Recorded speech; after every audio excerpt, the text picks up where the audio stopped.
when I was blocking off pain, I was also blocking off my ability to feel true pleasure. And once I started to allow myself to feel the painful, unpleasant emotions, that also created space and capacity for me to be more in my joy. Spirituality and this process of self-actualization, which is actualizing the true self, your divine nature self, into the human life experience, requires you to face everything fully.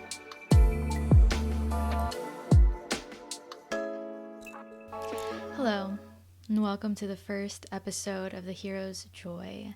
My name is Sabrina. Thank you for coming into this space and opening your ears and hearts to receive whatever your higher self came here for. I believe that there is no coincidence. Emily Fletcher, the way that she describes coincidence is coinciding with exactly what you need for your evolution.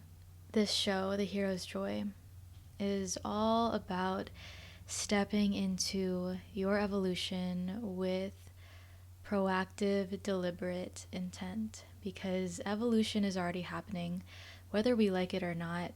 What matters most is how present are we to the process of unfolding. Are we here? Are we open? Are we ready and willing to jump into the flow of where life wants to go and take us? Because ultimately, we are co-creating this life together, and we are not victims to our circumstances. Our circumstances are accumulations of past choices, and when we stay in the mindset and the consciousness of being a victim to the outside world, thinking that everything around us is dictating our destiny, now we have no power whatsoever to change our life. Going down that path is painful for a reason. And that pain is signaling information internally about who you are believing yourself to be. And it's actually a clear representation of where your power lies. But until we bring more consciousness and awareness to where we're moving from, as in where we're seeing ourselves and reality from, what lens we're looking through, and how clear that lens is, will dictate how we experience what we create and how we move with life, how we navigate life. My intention with this show is to really inspire new possibilities, new pathways of being human, being in the fullest expression of ourselves. This show, this podcast, is really a place to share in holding space for more stories of transformation, to build up a collective belief that change is possible and that we all have a role to play in creating a new world. That if you don't like what you're seeing, then you can do something about it. That you don't need to wait on the sidelines anymore. It's time to play. It's time to get in there. It's time to take action and move and be with life. Be in the direct experience of life rather than staying in your head, to really drop down and come to the senses and create a safe relationship with yourself and your body and your being, and start to actually move in embodiment and start to cultivate that more and more and more each day. I have learned the pitfalls of quick fixes and looking for that hit of fill-in-the-blank solution to fix this momentary pain that seems to be cycling on and on and on. But when we stay at that level of consciousness of fixing things from the identity that you're not enough or that you're lacking in some way, scarcity or fear, whatever solution you reach for is only going to exacerbate that baseline belief. That's been a big, big, big, like, flashing light lesson in my life that I'm learning to integrate and shift into more conscious co-creation from a belief of wholeness. And first I had to really start doing the work of getting to that place of feeling in my body, like a felt sense of knowing, gnosis, that I am enough as I am, that I am inherently abundant, I am abundance, I am abundance. I am part of nature. Nature is inherently abundant. And once I started to anchor in that belief into my nervous system, into my body, until all my cells started to light up with this knowing alive in me, starting to take action from that place, my external reality started to shift and mirror that back. I noticed the way that I carried myself and expressed myself and my access to creative intelligence. My ability to flow with creativity opened up so much more fluidly. I remember I just wanted to be able to write and sing and create music and be more fully expressed in that creative side, that artistic side, because I felt like it was very suppressed and repressed. And the more that I focused on cultivating the inner work of stripping away the layers, deconditioning and reconditioning with beliefs that are in alignment with my highest self, my soul, every place that I felt blocked started to open and open and open. And I became so aware of how life is on my side. And before, 7 years ago, 5 years ago, felt like I was always in the wrong place at the wrong time and nothing was ever working out for me, and I was just like constantly fighting and in this place of like, why is this happening to me? Why is this happening to me? Nothing ever works out. I don't want to be here. I don't want to do this. Like, it was just very defeating, dense, heavy, and a lot of resistance. Flash forward to now, I've learned to transform a lot of that resistance through acceptance, through letting go of needing things to be a certain way to be okay. Letting go, in my perspective, is more of an allowing in. Letting go is an allowing in of the possibility of freedom. Allowing in what is already here to be enough just as it is. It doesn't negate pain or challenges or unpleasant feelings. It's actually an acceptance and an embrace of those experiences, because we're here to live the full spectrum of being human and to bridge our spiritual nature into this physical reality. And if we're pushing against one side and trying to only attach to another, we're blocking ourselves off from that full capacity and range, which, the way I experienced it, when I was blocking off pain, I was also blocking off my ability to feel true pleasure. And once I started to allow myself to feel the painful, unpleasant emotions, that also created space and capacity for me to be more in my joy, to actually experience bliss and fulfillment right here.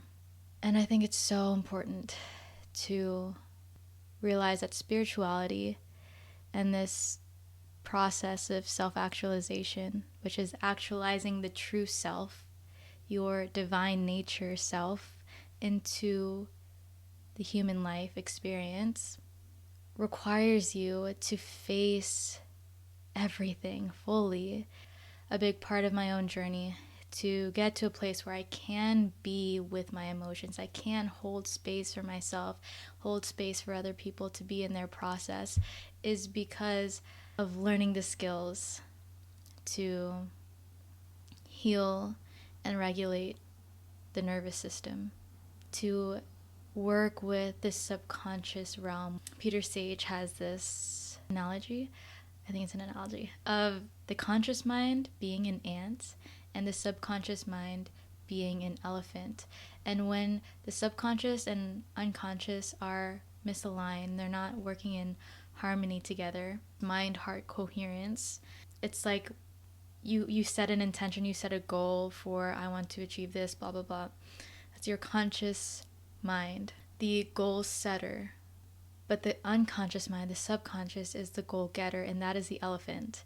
And if your elephant is programmed from beliefs that are outdated from your childhood, that have not been looked at or healed or updated, then it's like that elephant is going in the opposite direction of your dreams, while your ant is trying to like walk over this elephant going on in the direction of your dreams. So if we bypass our emotions, if we pretend that we can just suppress and run away from the things that are constantly coming up to be looked at, and still try to think that we're going to achieve our dreams or create the life that we want, it's like we're lying to ourselves. We're fighting ourselves. We're not working in true harmony or embodiment, and it creates a lot of unnecessary resistance and friction that blocks the flow of evolution and where life wants to go.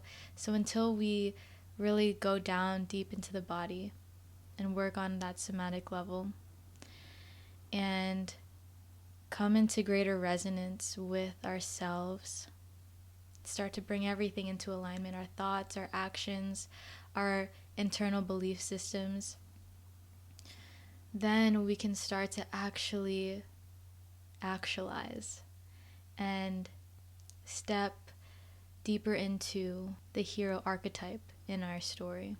I wrote down in my notes the word asteya, and asteya is a Sanskrit term used in yoga in the 8-limb path.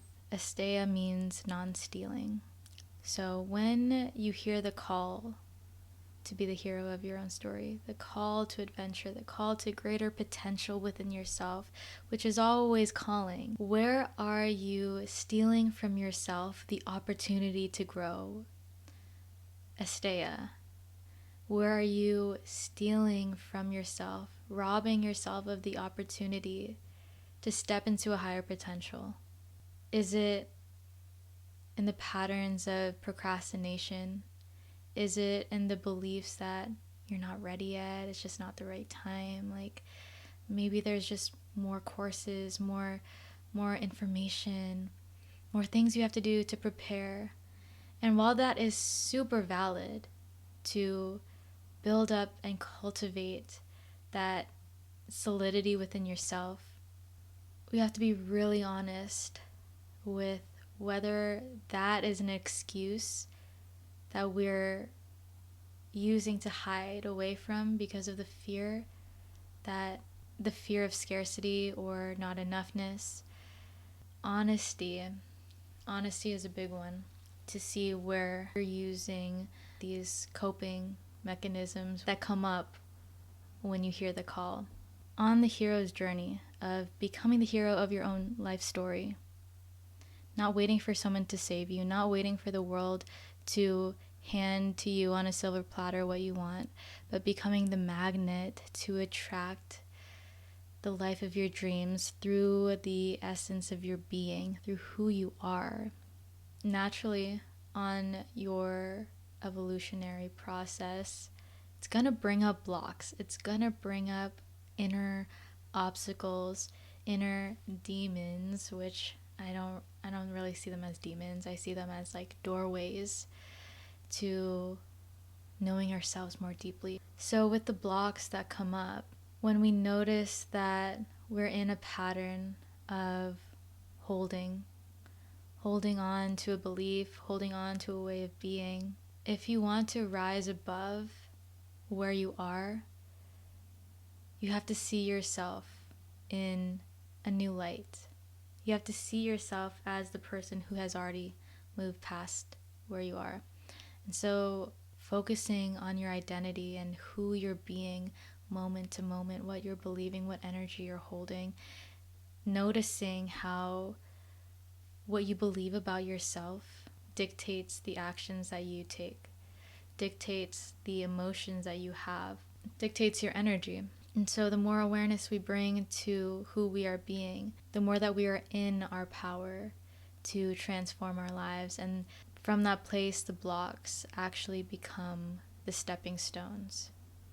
It starts from the inside out first. It's like a metaphysical mold of what you're creating. Your creative calling is a conversation with God. Your creative calling is a conversation with God. The call to creativity, whether it's through art or through business, or maybe you want to create a family or relationship, that yearning and longing to bring something into the world from your being, from your inspiration, that's between you and God. And once you start to open that line of connection to hear through practices, spiritual practices, presence practices, all the different modalities that help you get in tune with yourself and start to purify all the conditioned beliefs and survival responses that form this hardened shell. Start to let go more and more and more and more. And with each peeling away, your authentic self is revealed continuously. Then you can start to hear that call more clearly. And a conversation is a two-way street. Prayer is talking to God, and meditation is listening. There's also that quote that goes, as you pray, move your feet. So action, taking action with what you receive, is an important part as well. It's this relationship that you're creating from yourself with the cosmos, with all of life. This podcast itself is also part of my own hero's journey, answering my own creative calling. There's this part in the journey, in the framework of the hero's journey, where the hero rejects the call. There is this start and stop period that is a threshold to cross. And on my journey, I've had to face the part of myself that lacks follow through, and really listen to her and see her and hold her with so much love and compassion instead of judging her. And she actually gave me the insight that I was pushing myself from, which perpetuated the back and forth pattern. That insight of how to move forward with more energy, with more drive, and to really show up more fully to myself. I thought that I had to just push away this part to progress. But the more that I sat with her and listened and connected with this part of me that was causing so much pain, I realized that she held a key to what I couldn't see. And that key is acceptance. And in that acceptance is a relaxation. And in that relaxation is a joy that comes from realizing that all of this is play. I put so much pressure on myself to do these things, to do these creative projects out of pressure to get somewhere. And maybe then I'll be happy. Maybe then I'll be fulfilled. Maybe then I'll be looked at as a good person, or like she has her stuff together. And that forcefulness, that pressure was exactly what was preventing me from ever moving forward, always going back to square one, because I wasn't accepting myself. I wasn't accepting where I was. I wasn't letting things be as they are. And I was trying to constantly force myself to get out of that place because I was believing about me that I wasn't enough. So this is why the blocks, what's in the way is the way. What I learned is that the cycles that I keep going through would keep perpetuating until I just stopped and looked at myself and started to really pour love into myself. And what does that mean, to pour love into myself? To be present. How would I want someone to love me in the moments that I need love the most? How would I want someone else to show up for me? And I show up for myself in that way. And I create that container for myself to be held in that way. And the more that I cultivate that presence for my own pain, for my own fragmented parts that I think shouldn't be there, but I start to hold them and hear them out and create a space for them to feel seen and understood, I realized that they actually have a lot of value to bring to where I think I need to go, but to where I'm actually going, where I'm actually being led.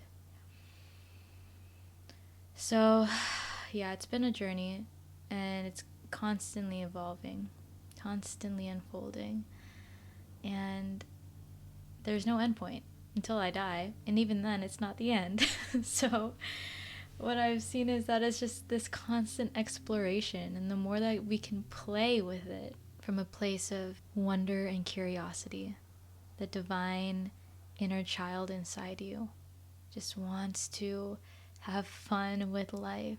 The more that I implement that perspective into play, I put it into practice, oh my gosh, the resistance just really dissolves, and I'm able to do the things that I've been called to do, my assignment, my divine assignment, my mission, with much more ease. The fear becomes more of a compass to realize, okay, this is my next level of growth. This is where I'm meant to expand.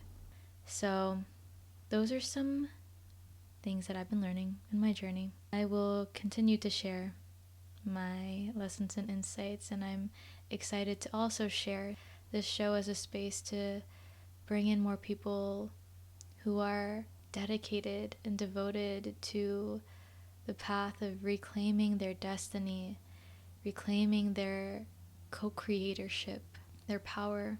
I hope you'll stay along for the ride and continue to tune in and listen and receive and be in this space with me to learn and grow and evolve together and play with new possibilities of what it means to be human, and innovating a new world that nurtures the creative spirit inside of us, that inner explorer.